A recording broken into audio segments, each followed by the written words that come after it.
அனைவருக்கும் வணக்கம். நான் டாக்டர் ஆனந்த் பிரதாப், ராயப்பேட்டா மருத்துவமனையின் நிலைய மருத்துவ அதிகாரி.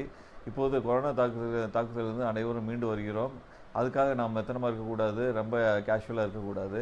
கொரோனா பாதிப்பில் திருப்பியும் வராமல் இருக்க, சமூக பரவல் வராமல் இருக்கிறதுக்கு எல்லாருமே முகக்கவசம் அணிய வேண்டும்.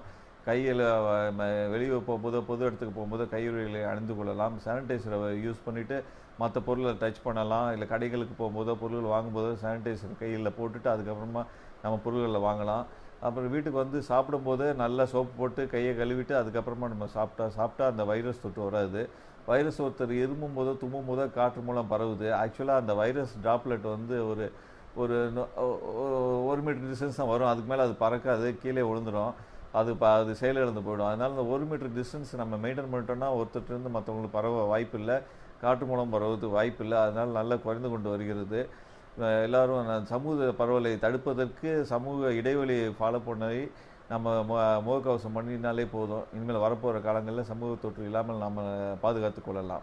அதே மாதிரி நம்ம இப்போ தீபாவளி பண்டிகை சமயத்தில் கடைகளுக்கு போகும்போதோ பிரயாணம் செய்யும்போதோ நெருக்கமாக அமர்ந்து கொண்டோ நெருக்கமாக நின்று கொண்டோ நம்ம வந்து கடையில் பர்ச்சேஸ் பண்ணுறதோ இல்லை கடைகளில் போய் நிற்ந்து பொருள் வாங்குறதோ கொஞ்சம் தவிர்த்த நல்லது.